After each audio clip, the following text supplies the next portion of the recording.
In the 1890s, he founded the 107th Street Mob, which would later evolve into the Morello crime family. He built his empire based on his merciless ordering of death sentences against everyone who dared to face him. Lupo, his main enforcer, was responsible for more than 60 murders in a 10-year period. The Morello family would frequently employ the notorious barrel murder system, dumping dismembered corpses into large wood barrels. The barrels would then be thrown into the sea, left on a random street corner, abandoned in a back alley, or shipped to non-existent addresses in another city. Family businesses included extortion, loan sharking, Italian lottery, robbery, and counterfeiting. Illegally earned money was then legitimized by legal businesses such as stores or restaurants owned by the family, making them the first crime family in town to organize this kind of money laundering. They also introduced revolutionary ways of extorting small amounts of money every week from business owners in exchange for protection,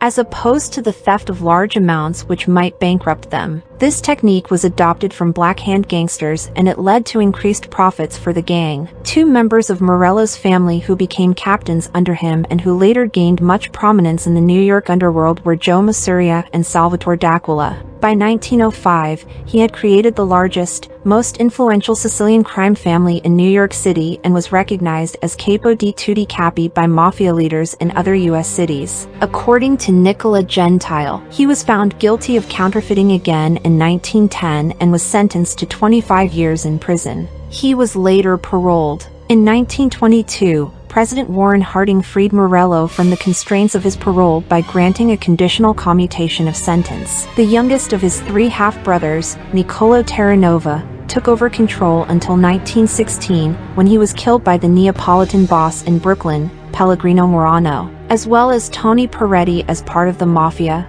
Camorra War. His remaining two half-brothers, Vincenzo Terranova and Ciro Terranova, took over as boss and underboss and ran the family until his release from prison. Newly released from Atlanta Federal Penitentiary in 1920 and trying to retake control of his empire, he found himself considered a threat to his former captain, now turned mafia boss, Salvatore D'Aquila, who, within a year of his release, ordered for his death. Under orders of death by D'Aquila, he fled to Sicily for a spell. One of these men, a former D'Aquila gunman, Umberto Valenti, went after him and his chief protector and ally, Joe Masuria, in order to regain the favor of D'Aquila. A war ensued and, after much violence and some prominent deaths among the mafiosi involved, Valenti was killed by Masuria gunmen in August 1922. With Valenti gone, D'Aquila's power began to lose its luster of invulnerability. Sensing his time to rule had passed and the power of Masuria was on the rise, became consigliere to Masuria and prospered under him throughout the Prohibition years of the 1920s. During the Castellammarese War, between 1930 and 1931, Masuria and Morello fought against a rival group based in Brooklyn, led by Salvatore Maranzano and Joseph Bonanno. He became Masuria's war chief and strategic advisor. One of the first victims of the war, he was killed along with associate Joseph Periano on August 15,